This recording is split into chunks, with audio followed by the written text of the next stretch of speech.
Stop buying cameras because someone on YouTube told you to. Because the truth is, the best camera in the world right now still might be the wrong camera for you. And if you get this wrong, you're not just wasting money, you're slowing down your creativity. This video is for anyone trying to figure out what camera to buy in 2026, 2027, 2028, and so on. Whether you're just getting into photography, YouTube, content creation, or just want a better way to capture your everyday life. Because with so many cameras, reviews, and opinions online, it's easy to feel like you're missing something. But by the end of this video, you'll know exactly what matters when choosing a camera and what you can stop worrying about. The first question you need to ask yourself is simple. What are you actually shooting? A lot of people start the camera research by asking, what's the best camera? But that's usually the wrong question. The better question is, what camera is best for what I want to create? If you're making YouTube videos, interviews, or talking head content like I'm doing right now,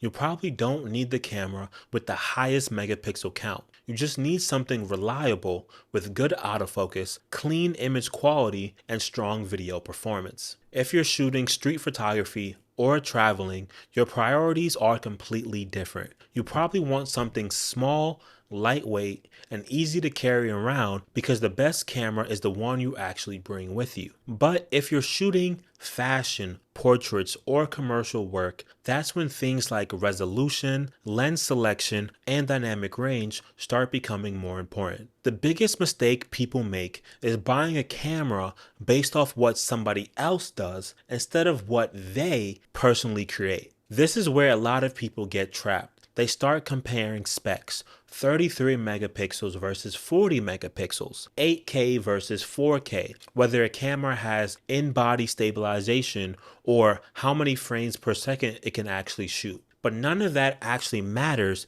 if you actually hate using the camera as well. You have to think about the actual workflow. Do you enjoy holding it in your hand? Can you change settings quickly? Does it make you want to go outside and shoot? Is it something you're going to throw in your bag every day, or is it going to sit on a shelf because it just feels like too much? The best camera isn't always the one with the most impressive specifications. It's the one that disappears in your hand and lets you focus on, making something. A camera that's technically amazing but never leaves your house isn't helping you become a better creator, a better photographer, a better storyteller. The lens matters more than you think. One thing that gets overlooked when people shop for cameras is the lens. A lot of photographers focus on upgrading their camera body, but the lens you put in front of that sensor often have a bigger impact on the final image. A $1,000 camera with a great lens can create better photos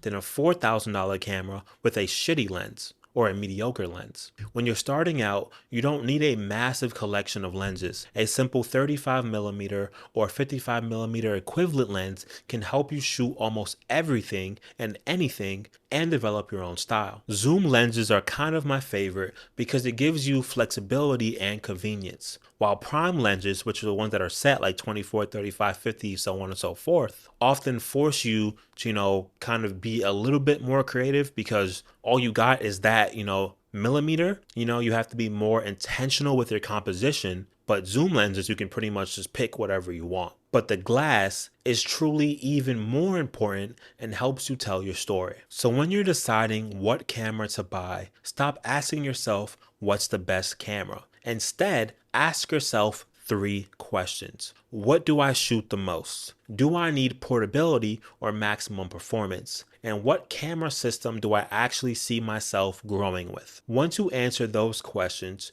choose the best camera that solves your problems. Not the flashiest, not the most expensive, the camera that feels natural in your hands and makes you excited to go outside and create. Because the goal isn't, to become a camera collector. The goal is to become someone who actually creates. The right camera isn't the one that everyone online tells you to buy. It's the one that helps you take more photos, shoot more videos, and tell better stories. At the end of the day, the best camera is the one that you actually use.